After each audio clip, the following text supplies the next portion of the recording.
Good morning po. Mag-i-eat na po ng umaga. Nandito tayo sa Dait Medical Plaza at kasama natin si Kuya Andy na nandyan sa kotse niya kasama si Ate Marilu. At syempre si Pure Health na ayan na po. Magpapa-general check-up. Si Kuya Andy ay nag-aantay ng doktor dahil kailangan niyang magpa-check up bago magpa-laboratory. Ayan, nandyan sa kotse niya. Ano, tara na! Uy, ito may mga package sila, oh. Package 1,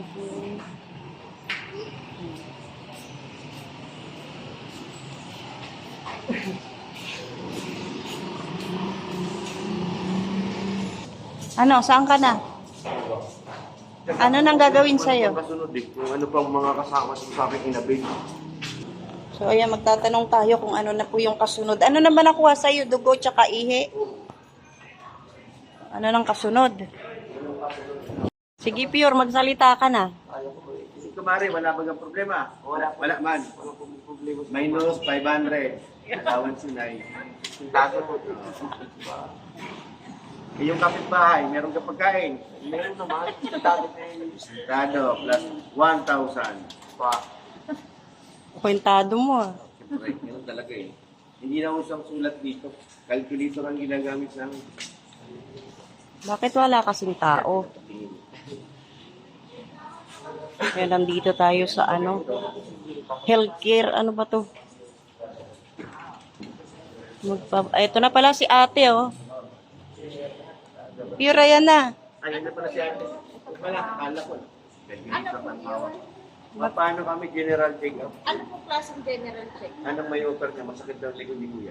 Ay, mas maganda pong magpa-consult muna si sir. Kasi mahirap po kami magbigay ng test po. At hindi man po kami doktor. Doktor lang po lalo na pag may mararamdaman. Meron po kami mga package dyan. Kung kayo po ang mag-decide, wala pong problema. Kaso ang result, ketok din ang bagsak. Yes po. Kaya mas maganda po, ipakonsult niyo po muna para yung accurate na test po ang papagawa po ni sir. Para hindi po kayo magkadoble ng gastos. Dito sa taas. Anong oras dito kasi ito? Ayun lang, hindi ko sure sir. Pedo klase po kayo. Palista na po kayo. Dito po, second. Hey, salamat na pating ka na. Oo. Hindi na ako magkapad sa doktor. Ano po? Regular kasi check-up yun. Ito lang po yung mga check ang papa. Ano na, Kuya Andy? Magpapacheck up si Kuya Andy. Marami nararamdaman. Yan, kasama natin si Ate Marilu. Ito yan, ha, Kuya Andy. Dr. Lasso. Ano na? Dalawang tama ako eh. Ano to? Dito, na-dehydrate daw ako kaya walang dugo dito. Dito, kinuhanan. Eto, ano yan? Dito masakit eh. Yung unang ano niya, wala nakuha dugo dito. Kaya dalawang tama ako guys. Masakit. Pero pwede na akong kumain magkatas. Sige na. Dapat pala no, 10 daw, nagme-merienda ako. Tapos? Saka na hanggang umaga na wala. Eh, anong oras lang tayo kumain? 8 lang yata yun eh. Ayan. Diretso na hanggang ngayon. Wala daw dugo dito dumadalo. Sige na, umihi ka na. Magpapalaboratory po si Kuya Andy. Si Pure Health din, general check-up. Ando na po si Pure Health sa loob. Si Kuya Andy, inaantay ang doktor, pero mamaya parutin. Gutom na yan, Ate Marilu. Si Kuya Andy. May kantin dun eh. Hanap tayo ng kantin para makakain si Kuya Andy. Asa si Kuya Andy?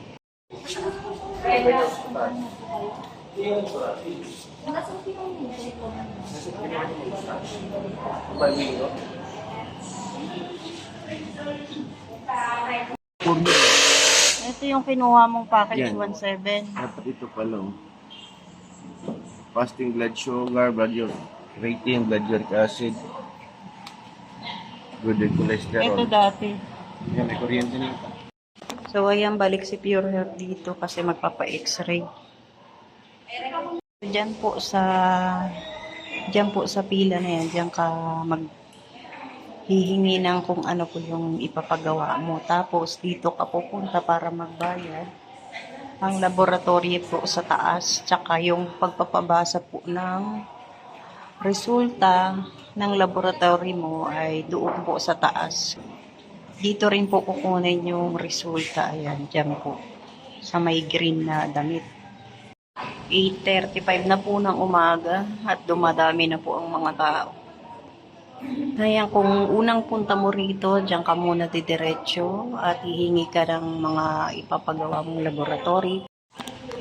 Ayan, galing na po kami ni Pure Health sa taas. Nagpakuha na po siya ng urine at saka ng dugo. So, bumalik po siya dito dahil magpapa-x-ray. Ayan, waiting po siya sa loob. So, ito po yung mga package ng laboratory na gusto nyo ipagawa. Oh. Magpa-fasting po kayo bago kayo pumunta dito. Ayan, oh. Tapos dyan kayo pupunta para po kung ano po i-request nyo, kung ano po yung gagawin nyo dito. Kung ano po ipapagawa yung laboratory. Inaantay nila Ate Marilo at saka ni Kuya Andy si Doktor. Kuya Andy, una na kami. Nangihina si Kuya Andy, oh. Una na kami. Pag nakuha na po yung resulta ng laboratory natin na pinagawa, dito na po natin idadalhin kay Dr. Lasso. Dito yung doktor. Wala pa si doktor. So, ayan po. Nauna kami kay Kuya Andy at may lakad pa kasi kami ni Pure Health. Magbablog pa rin pati si Pure Health. Tara na. Wala pa yung doktor. Wala pa rin. Wala pa. Magantay. Sabi mo, hintayin na lang nila para nandito na eh. Mga 11 pa raw yung doktor, tinanong nila. Pero nandun na yung ano. Stan. Oo. Yung doktor ng pedya nandun na. Pero yung doktor na inaantay, Gasawa yan? wala pa. Mga gasawa yung doktor dyan. At ganun. So yan, mauna na kami kay Kuya Andy. Si Pure na ano naman, nakapag-laboratory na. Kailan mo babalikan yun, Pure? Pagbalik ko dyan lang naman yan. So, pabasa ko rin yung kay Doc. Oh, yan na. Nandito na po kami ni Pure Health sa bahay. Si Pure Health po ay natutulog kasi mamaya magbablog pa po sila nung sasama siya kay Ian. Ayan po, tulog na. Tulog na siya. At ako naman, habang natutulog si Pure Health, eto, nagluluto po tayo ng ulam po, no? Kasi magtatanghalian na. So, ito niluluto natin. Adobong manok. So, ayan, naikisa na po natin. Lalagyan na lang po natin siya ng paminta, tsaka laurel. At paluto na rin po yan. Ano? So, sila Kuya Andy po ay iniwan na natin dun kasi aantayin pa po yung doktor, 11 pa raw po. So, nauna na tayo. At kailangan pa po namin magpahinga dahil may lakad po kami mamaya ni Pure Health. At eto, magluluto rin po tayo ng manok pa rin po, no? Lalagyan naman natin siya ng pechay. So, ayan, naluto na rin natin yung manok na may pechay. Ayan na. Usapang manok ito. Puro manok ang ulam natin.